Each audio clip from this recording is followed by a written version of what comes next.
45. La guerra en Ucrania ha provocado una escalada de precios de las materias primas y esto impacta en la cesta de la comida de todos los días en todo el mundo. Ecuador y los países pobres, como África, por ejemplo, estamos golpeados también de manera colateral, porque muchos de esos insumos y productos que vienen de la importación de esa zona del mundo afectan en el pan nuestro de cada día.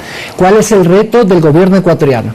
¿Cómo debemos enfocarnos como sociedad y sobre todo qué alertas da Naciones Unidas a través de su Agencia de la Alimentación y Agricultura, FAO? Es la pregunta que le hacemos a su representante de Ecuador. Agustín Simón, gracias por acompañarnos. Buenos días. Muy buenos días, muchas gracias por la invitación. Bueno, el reto está planteado. ¿Qué debemos hacer como país y también qué debe hacer el gobierno? A ver, lo que está sucediendo a nivel global es que Rusia, la Federación de Rusia y Ucrania representan en conjunto 1/3 de las exportaciones mundiales en cereales.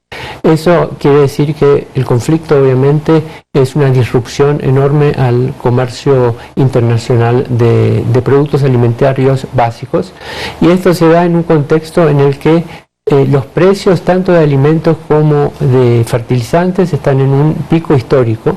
En febrero del 2022 están muy elevados los precios, que vienen subiendo desde el segundo semestre del 2020, ¿no?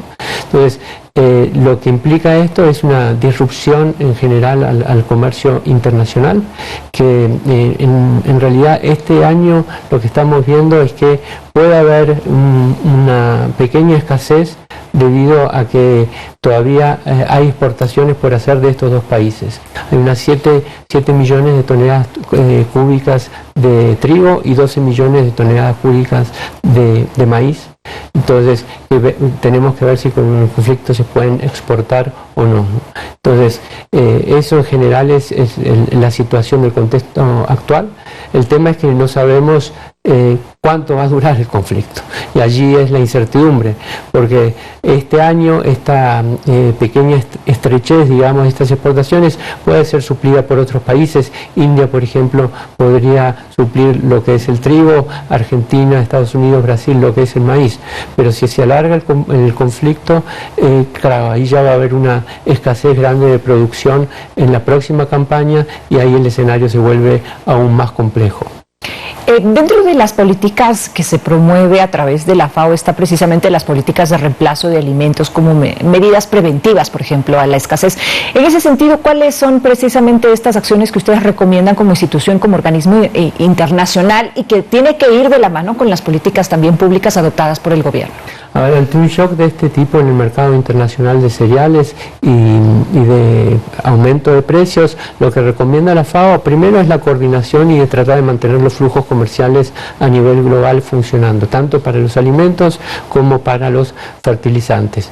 Y allí es donde nosotros tenemos dentro de poco aquí en Ecuador una reunión que es la Conferencia Regional de la FAO, en la que están participando los 33 países de América Latina y el Caribe. Están viniendo aquí los ministros de Agricultura, y un poco en ese sentido vamos a ir, ¿no? En tratar de mejorar, impulsar, asistir esta coordinación de políticas.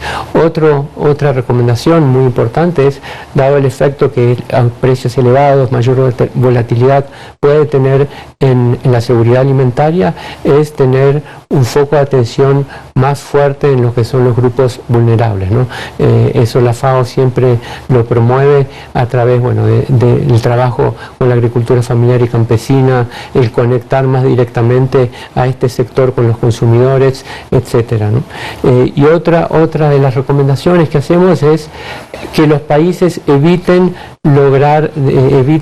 políticas que por ahí benefician al país pero perjudican al comercio internacional, ¿no? Estoy hablando de baja de aranceles, restricción de medidas de exportación, etcétera. Agustín, Ecuador es uno de los países después de Haití en esta zona del mundo con los índices de desnutrición infantil más graves. De hecho, hay desnutrición crónica en muchas zonas, sobre todo en el campo, donde golpean mucho, por ejemplo, provincias como Cotopaxi, Chimborazo. En la costa está Santa Elena y tal vez se me escapa una, que creo que es Manabí.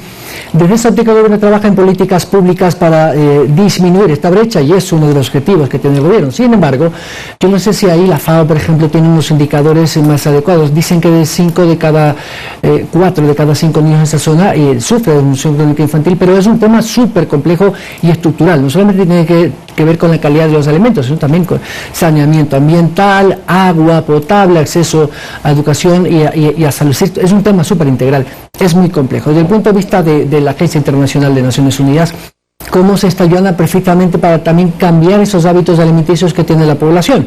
Es decir, sustituir esos productos de la cesta familiar, de la huerta, para efectivamente no depender de otros, porque sí, hay un mal hábito alimenticio también. Sí, bueno, a ver, el Ecuador está siendo particularmente golpeado por el conflicto, porque Rusia, la Federación de Rusia es uno de los destinos más importantes de ciertas exportaciones del Ecuador, y además por el tema de importación de insumos. La urea, que es nitrógeno, viene en gran medida también de esta zona del mundo, ¿no? Entonces allí el Ecuador tiene que buscar alternativas comerciales tanto de exportación como de importación, ¿no? Obviamente esto golpea los ingresos de divisas al país, y de allí el traslado también a la seguridad alimentaria de la población, ¿no? Respecto a lo que es desnutrición crónica infantil, la FAO junto a otras agencias de Naciones Unidas, precisamente por este motivo, que la desnutrición crónica infantil a veces se malinterpreta como que es falta de acceso de alimento, y es mucho más que eso, es falta de acceso a una serie de servicios como de saneamiento, vacunación, etcétera.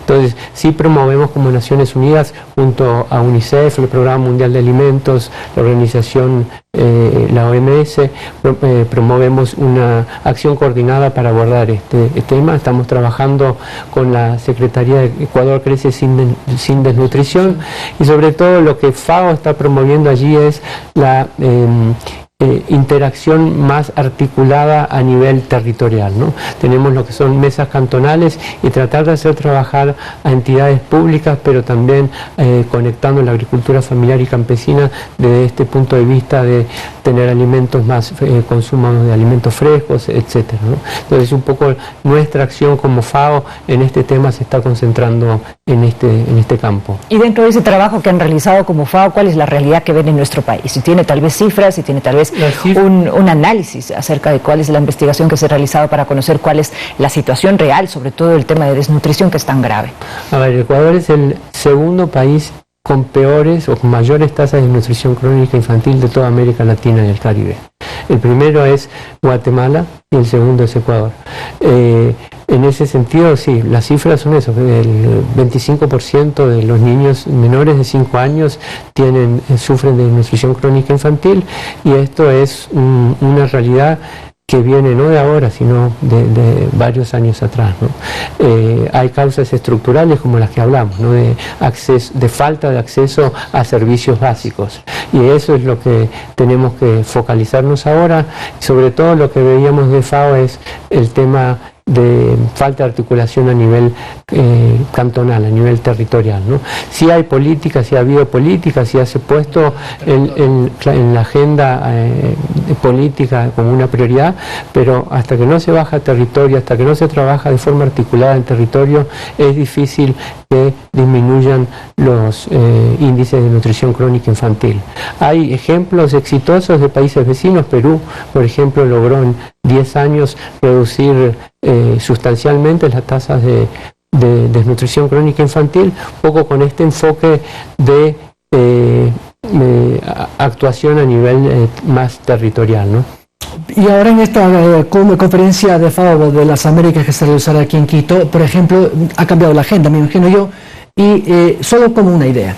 Los productores dicen que no hay quien compre su fruta, se desperdicia, hemos visto imágenes terribles como los bananos tirados en la calle. ¿Por qué no, por ejemplo, como una política de hoy, la FAO puede recomendar que eso se distribuya a esas comunidades indígenas que tienen deficiencia en potasio, por ejemplo, etcétera? Solo como una idea. Esto puede llevarse a la práctica, más allá de la bonita foto que hay siempre en estas conferencias, pero que en la práctica muchas veces los gobiernos no pueden aplicar. A ver, lo que estamos buscando en la conferencia precisamente es una articulación mayor, es la FAO como Agencia de Naciones Unidas es un organismo intergubernamental, o sea, que en la reunión participan ministros, pero se llega a la conferencia regional luego de un proceso de consulta y de articulación con el sector público, con el sector privado, con la sociedad civil, y lo que estamos buscando precisamente ahora con eventos con el sector privado, conectar un poco más esa realidad que, como dice, a veces son digamos, ministros que por ahí necesitan esa conexión más cercana con lo que es la realidad, y estamos buscando eso, y creo que sí vamos a lograr. El mandato de la FAO es alimentación y agricultura, ¿no?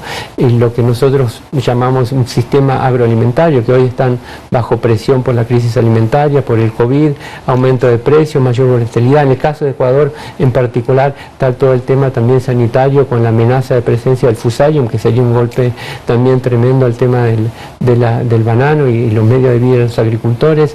Así que todos estos temas son parte de la agenda, y obviamente también va a ser parte de la agenda el aumento de precios de los alimentos y de los fertilizantes provocado por la situación, el contexto global. Como dicen ustedes, hambre cero y seguridad alimentaria, que es lo que todos buscamos. Muchas gracias, Agustín. Exacto. Bueno, muchísimas gracias por la invitación. Agustín Zimmerman, representante de la FAO, la Agencia de Naciones Unidas para la Agricultura y la Alimentación. 7:56, vamos a la pausa.